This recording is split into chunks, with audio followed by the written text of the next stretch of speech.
எல்லாருக்கும் நான் உங்கள் ராஜா. இந்த வீடியோவில் நம்ம என்ன பார்க்க போகிறோம் அப்படின்னா, எல்லாருக்கும் தெரியும் பப்ளிக் எக்ஸாம் வந்து ஸ்டார்ட் ஆயிடுச்சு. ஸோ எல்லாரும் வெறித்தனமாக படிச்சுக்கிட்டு இருக்கீங்க. ஸோ இந்த வீடியோவில் வந்து 12th இங்கிலீஷ் பப்ளிக் எக்ஸாம் எப்படி ப்ரெசென்ட் பண்ணுறது, அந்த ப்ரெசென்ட் பண்ணும்போது அந்த எக்ஸாம் திருத்துற இடத்துல ஒவ்வொரு கொஸ்டினுக்கு எவ்வளோ மார்க் கொடுக்குறாங்க, ஸோ எந்த மாதிரி அட்டன் பண்ணணும், கிராமர் பார்ட்டில் எப்படி அட்டன் பண்ணணும் அப்படின்ற விஷயத்த இந்த வீடியோவில் கொடுக்குறேன். ஸோ இந்த வீடியோவில் பார்த்துக்கிட்டிங்கன்னா ஒரு மாடல் பேப்பர் இருக்கும். அது வந்து கல்வி கடல்லேருந்து அந்த .comலேருந்து எடுத்தேன். அதை வந்து உங்களுக்கு இந்த வீடியோவில் காமிச்சிருக்கேன். ஸோ அவங்க எப்படி அட்டன் பண்ணியிருக்காங்க அப்படின்ற விஷயத்தை வந்து நீங்கள் கொஞ்சம் கூர்மையாக கவனிச்சிட்டிங்கன்னா நீங்களும் ஈஸியாக அதே மாதிரி அட்டன் பண்ணலாம். ஸோ ஒவ்வொரு பார்ட்டும் எப்படி அட்டன் பண்ணியிருக்காங்க அப்படின்ற விஷயத்த நான் அதை தெளிவாக சொல்லியிருக்கேன். ஸோ இந்த வீடியோவை மறக்காமல் பாருங்கள். பார்த்துட்டு மறக்காமல் லைக் பண்ணுங்கள், ஷேர் பண்ணுங்கள். இதில் ஏதாவது டவுட் அப்படி இருந்துன்னா கமெண்ட் கொடுங்க. கமெண்டில் வந்து நான் கண்டிப்பாக கிளாரிஃபை பண்ணுறேன். ஸோ மறக்காமல் வீடியோவை பாருங்கள். ஸோ அனைத்து மாணவர்களுக்கும் wish you all the best. Thank you. Hi students, இதுதான் வந்து உங்களுடைய ஃப்ரண்ட் பேஜ். உங்களுக்கு தெரியும் 10th 11th எழுதியிருப்பீங்க. ஸோ இந்த ஃப்ரண்ட் பேஜில் பார்த்தீங்கன்னா உங்களுடைய டீட்டெயில்ஸ் இருக்கும். அடுத்து பார்த்தீங்கன்னா மார்க் எழுதக்கூடிய ஒரு பிளேஸு, அடுத்து எக்ஸாமினர் சைனு எல்லாமே கொடுத்துருக்காங்க. ஸோ இந்த பேஜில் வந்து பார்த்துக்கிட்டேன்னா எந்த இடமும் ஸ்க்ராட்ச் பண்ணக்கூடாது. ஸோ ரொம்ப கேர்ஃபுல்லாக ஹேண்டில் பண்ணுங்கள். ஸோ நெக்ஸ்ட் பேஜ், இந்த பேஜ் தான் வந்து பார்த்துக்கிட்டிங்கன்னா மார்க் எவாலுவேட் பண்ணி போடக்கூடிய ஒரு பகுதி. இதில் என்ன ஒரு சின்ன ஒரு அட்வைஸ் இருக்குது. இந்த அட்வைஸில் என்னென்னா, மறக்காமல் எழுதும் பொழுது கொஸ்டின் நம்பர் ஆர்டர் படி எழுதுங்க. ஸோ ஏன் சொல்கிறேன் அப்படின்னா, திருத்துறவங்களுக்கு வந்து இப்போ கொஸ்டின் நம்பரை மாற்றி போட்டிங்க அப்படின்னா ஸோ அவங்களுக்கு சின்ன ஒரு கன்ஃபியூஷன் ஆகும். ஸோ ஏன் அப்படின்னா அவங்க பேஜ் டோட்டலும் போடணும், கொஸ்டின் நம்பர் வைஸும் அவங்க டோட்டல் போடுவாங்க. ஸோ தயவுசெய்து ஆர்டர் படி எழுதுங்க. ஸோ ஆர்டர் படி எழுதுனா திருத்துறவங்களுக்கு ரொம்ப ஈஸியாக இருக்கும். மறக்காமல் இதை செஞ்சுருங்க. பார்க்கக்கூடிய பகுதி பார்த்துக்கிட்டிங்கன்னா, ஸோ எக்ஸாமினேஷனில் நீங்கள் என்னென்ன பண்ணலாம், என்னென்ன பண்ணக்கூடாதுன்ட்டு மிக தெளிவாக கொடுத்துருக்காங்க. ஸோ அவங்க வாசிக்கிறதுக்கு டைம் கொடுப்பாங்க. தயவுசெய்து இது ஒரு தடவை வாசித்து பாருங்கள். ஸோ அவசரப்பட்டு பதட்டப்பட்டு எந்த ஒரு விஷயமும் பண்ணிடுறாங்க. கண்டிப்பான முறையில் சூப்பர்வைசர் உங்களுக்கு ஹெல்ப் பண்ணுவாங்க. ஸோ கொஸ்டினுக்குள்ளே வந்துட்டோம். பார்ட் 1ல் நம்மளுக்கு எத்தனை மார்க் கொடுத்துருக்காங்க அப்படின்னா 20 ஒன்வேர்டு கொடுத்துருக்காங்க. 20 மார்க்ஸ் இருக்குது. இதில் ஃபஸ்ட்டு 3 சினானிம்ஸ், அடுத்து 3 ஆண்டனிம்ஸ். கொஸ்டின் நம்பர் 7லேருந்து நம்மளை வந்து ஒரு அனலைஸ் பண்ணி எழுதக்கூடிய ஒரு பகுதிகள். ஸோ இந்த விஷயத்தில் பார்த்துக்கிட்டிங்கன்னா ஒரு சில விஷயங்கள் நம்மளுக்கு சூட்டபுளாக இருக்கும், மேட்சபுளாக இருக்கும், ஈஸியாக எழுதிடலாம். ஸோ இதில் என்னென்ன டாபிக்ஸ்லாம் கேட்குறாங்க பார்த்தீங்கன்னா, singular plural and expansion, abbreviation, acronyms, right definition, phrasal verb, idioms, compound words, American British English, blending words, clipped words, conjunction, preposition, semi modal, modal and question tag, அது correct spelling, foreign words, euphemism, relative pronoun, sentence pattern, prefix affix, tenses and syllabification. So இவ்வளோ டாப்பிக்லேருந்து நம்மளுக்கு questions கேட்குறாங்க. So question number 7லேருந்து நம்ம analyse பண்ணி எழுதக்கூடிய ஒரு விஷயமா இருக்கட்டும். இதே மாதிரி ஒரு சில விஷயங்கள் கரெக்டான சூட்டபுளான மேட்சபுளான இருக்கும், நம்ம எழுதிடலாம். ஒரு சில டாபிக்ஸ் பார்த்தீங்கன்னா கிராமர் ஓரியன்டாக இருக்கும். அதை மட்டும் கொஞ்சம் கேர்ஃபுல்லாக நம்ம எழுதணும். ஸோ இதில் வந்து பார்த்துக்கிட்டிங்கன்னா நீட்டாக சப்மார்ஜின் போட்டு நீட்டாக எழுதியிருக்காங்க. ஸோ இதே மாதிரி நீங்கள் ஒன் வேர்டு அட்டன் பண்ணால் போதுமானது. ஸோ இந்த கிராமர் சம்மந்தப்பட்டான டாபிக் வந்து நான் இன்னொரு வீடியோ அப்லோட் பண்ணுறேன். ஸோ மறக்காமல் அதையே பாருங்கள். கொஸ்டின் 21 to 26 இந்த பகுதியில் பார்த்துக்கிட்டிங்கன்னா நம்மளுக்கு போயத்துடைய அப்ரிசியேஷன் கொஸ்டின் கேட்குறாங்க. இதில் என்ன சொல்கிறது அப்படின்னா, ஒரு சில ஸ்டூடெண்ட்ஸ் கேட்குறாங்க, சார் போயம் லைன்லேயே இருக்குமே, அந்த வார்த்தைகள் எடுத்து நாங்கள் ஆன்சர் எழுதலாமா அப்படின்னு கேட்குறாங்க. எழுதலாம், பட் ஒரு சில கொஸ்டின்ஸ் தான் அவங்க கரெக்டான ஆன்சர் கொடுத்துருப்பாங்க. ஒரு சில அந்த போயத்துடைய வேர்ட்ஸ் வந்து மீனிங்ஃபுல்லாக இருக்கும். ஸோ அதை எழுதலாம், பட் எல்லாத்துக்குமே வருமா அப்படின்றது கேள்விக்குறி தான். ஸோ தயவுசெய்து இந்த பகுதியில் இருக்க விஷயங்களை கண்டிப்பான முறையில் நீங்கள் படித்தே ஆகணும். அடுத்து ஃபிகரா ஸ்பீச் கேட்குறாங்க. ஸோ மறக்காமல் ஒவ்வொரு போயத்தில் இருக்கக்கூடிய ஃபிகரா ஸ்பீச்சை வந்து மறக்காமல் படிச்சிருங்க. எது இம்பார்ட்டண்ட்டாக அடிக்கடி ரிப்பீட்டடாக கேட்குறாங்களோ அதையும் நீங்கள் பார்த்துக்கோங்க. நெக்ஸ்ட் கொஸ்டின் 27 to 30 மிக முக்கியமான பகுதி. இதுதான் வந்து கிராமர் பார்ட். இந்த கிராமர் பார்ட்டில் என்னென்ன கேட்குறாங்க அப்படின்னா, direct, indirect, active voice, passive voice, simple, compound, complex, rewrite using வென்னு, ஹேடு, பிகின் வித் ஹேடு, இந்த மாதிரி கொஸ்டின்ஸ் கேட்குறாங்க. ஒரு சில ஸ்டூடெண்ட்ஸ் பார்த்திங்கன்னா இதை முக்கியமாக எழுத அட்டன் பண்ணாமே வந்துடுறாங்க. ஸோ இதுக்கு நான் ஒரு வீடியோ அப்லோட் பண்ணுறேன். ஸோ கிராமரை ரிவைஸ் பண்ண மாதிரி இருக்கும். இந்த வீடியோ பாருங்கள், கண்டிப்பாக நீங்களும் இந்த கிராமர் பாட்டை அட்டன் பண்ணிடுவீங்க. இன்னொரு சின்ன ஒரு கன்ஃபியூஸ் இருக்குது இந்த இடத்துல. ஸோ ஒரு சில ஸ்டூடெண்ட் என்ன பண்ணுறாங்க, இந்த டைரக்ட் இன்டைரக்டில் கான்வர்சேஷன் மாதிரி கேட்குறாங்க கொஸ்டின். அது என்ன நினச்சிட்றாங்க அப்படின்னா டயலாக் ரைட்டிங் தான் அப்படி கேட்டிருக்காங்கன்னு சொல்லிட்டு டயலாக்கை ஒரு சில ஸ்டூடெண்ட்ஸு எழுதுகிறாங்க.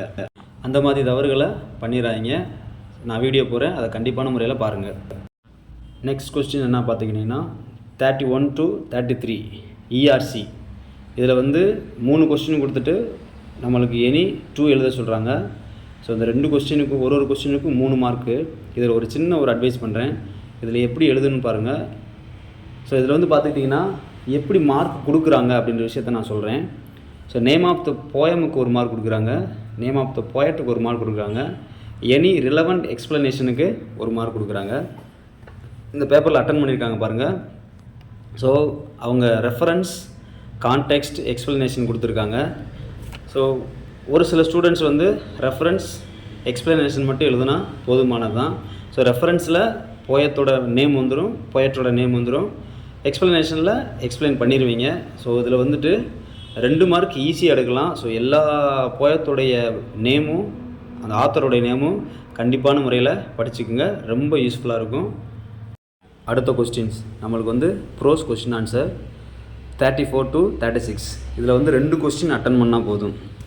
இதில் வந்து ஃபுல் மார்க் எப்படி சார் வாங்குறது பார்த்துக்கிட்டிங்கன்னா அவங்க கொடுத்துருக்காங்க ஒரு இன்ஸ்ட்ரக்ஷன், 30 வேர்ட்ஸுக்குள்ளே இருக்கணும்.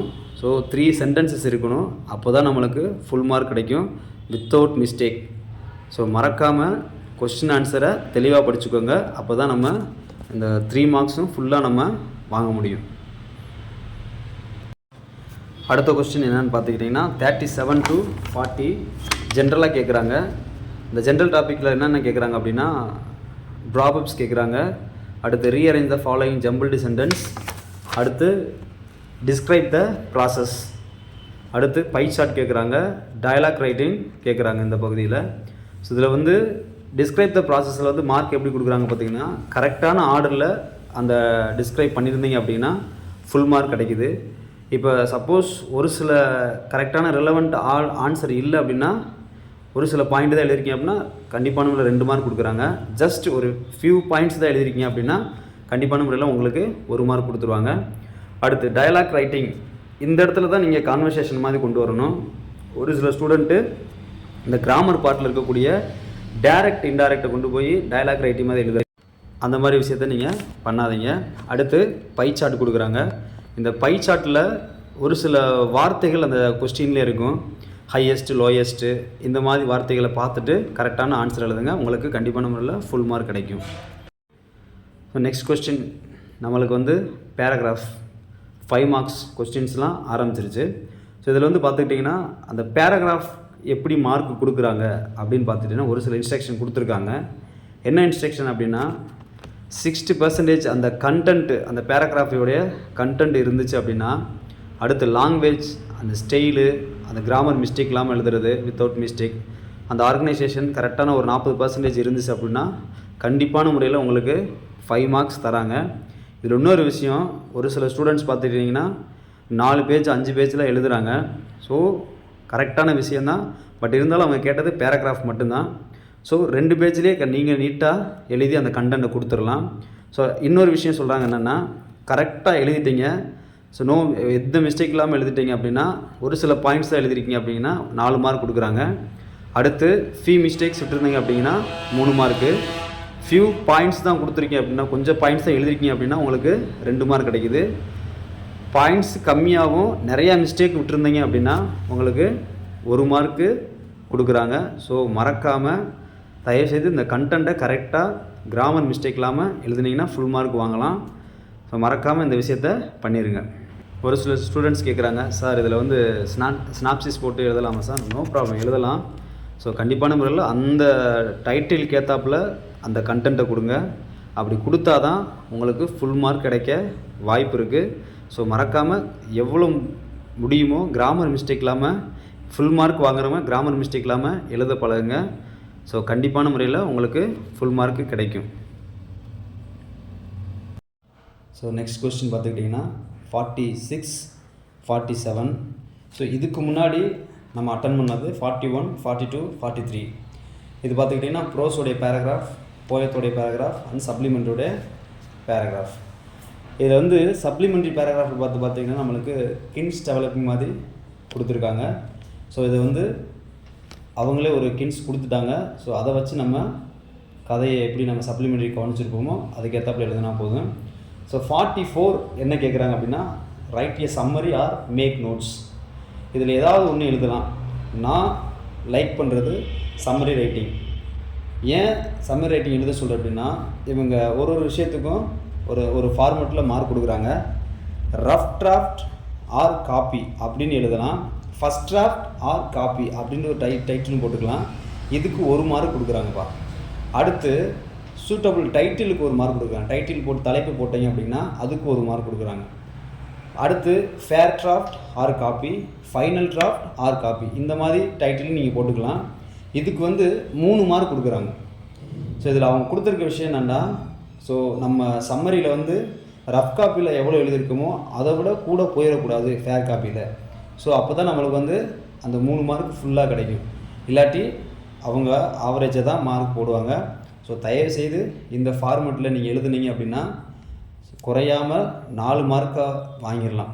ஸோ ஃபுல் மார்க்குமே நம்ம ஈஸியாக எடுத்துடலாம் இந்த ஃபார்மெட்டில் நீங்கள் எழுதுனீங்க அப்படின்னா. ஸோ மறக்காமல் சம்மரி ரேட்டிங்கை எழுதிருங்க. 46, 47 கொஸ்டின் வந்து 46 வந்து பார்த்துக்கிட்டிங்கன்னா எரர் ஸ்பாட் கேட்குறாங்க. இந்த எரர் ஸ்பாட்டில் என்னென்ன மிஸ்டேக்ஸ் வருதோ அதை நம்ம கரெக்ட் பண்ணி எழுதணும். ஸோ அதுக்குண்டான ஒரு சின்ன வீடியோ நான் உங்களுக்கு வந்து அடுத்து அப்லோட் பண்ணுறேன், அதையும் பாருங்கள்.